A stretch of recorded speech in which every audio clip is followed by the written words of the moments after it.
Hello friend, ସିନ୍ଦୁର ଖେଳ ସିରିଏଲରେ ଆଗାମୀ ଅଧ୍ୟାୟରେ ଆପଣମାନେ ଦେଖିବାକୁ ପାଇବେ ଆନ୍ୟା ଏବଂ ଅନିରୁଦ୍ଧ ସ୍କୁଲକୁ ଯାଇଛନ୍ତି। ଦି ଜଣ ସାରା ଗୋଟିଏ କ୍ଲାସ ରୁମରେ ବସିଛନ୍ତି।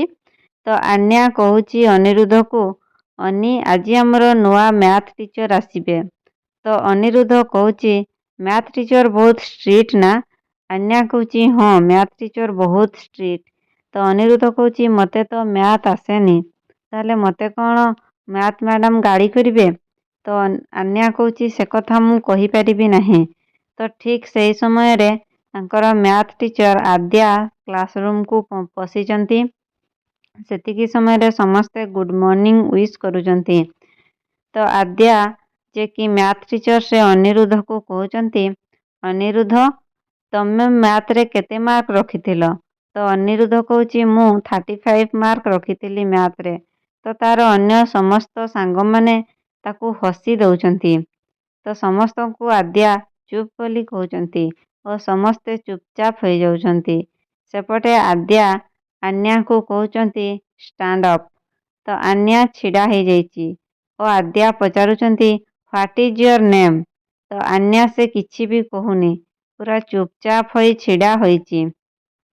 ଏପଟେ ଆଦ୍ୟା ଓ ତା ଶାଶୁ, ଯିଏ କି ଅଂଶର ମା, ତା ସହିତ ଦେଖା ହେଉଛନ୍ତି ଓ କହୁଛନ୍ତି ଏତେ ବର୍ଷ ବିତି ଯାଇଥିବା ସମ୍ପର୍କକୁ ମୁଁ ଆଉ ତୋତେ ଗଢ଼ିବା ପାଇଁ ଦେବି ନାହିଁ। ଅଂଶ ପାଖରୁ ତୁ ଦୂରେଇକି ରହ। ତ ଆଦ୍ୟା ମଧ୍ୟ କହୁଛି ମୁଁ ମଧ୍ୟ ଚାହୁଁନାହିଁ କି ଅଂଶର ଛାଇ ମାଡ଼ିବା ପାଇଁ। ମୁଁ ଯେଉଁ ସମ୍ପର୍କ ବିତି ଯାଇଛି ତାକୁ ପୁଣି ଥରେ ଗଢ଼ିବାକୁ କଦାପି ମଧ୍ୟ ଚାହୁଁନାହିଁ।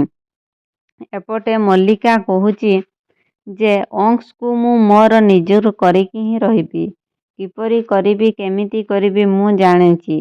ତ ଅଂଶ ମୋର ହିଁ ହେବେ, ମୁଁ ଆଉ ତା ବ୍ୟତୀତ ଅନ୍ୟ କାହାର ହେବାକୁ ଦେବି ନାହିଁ। ସେପଟେ ଅଂଶ ନିଜେ ଭାବୁଛି ବର୍ତ୍ତମାନ ଭବିଷ୍ୟତ ଆଉ ଅତୀତକୁ ନେଇ ମୁଁ ବହୁତ ଦ୍ୱନ୍ଦ୍ୱରେ ପଡ଼ିଯାଇଛି। ଅତୀତରେ ଯାହା ଘଟିଯାଇଥିଲା, ବର୍ତ୍ତମାନ ଯାହା ହେଉଛି ଆଉ ଭବିଷ୍ୟତରେ ଯାହା ହେବ, ତା ପାଇଁ ମୁଁ ବହୁତ ଚିନ୍ତିତ ଅଛି।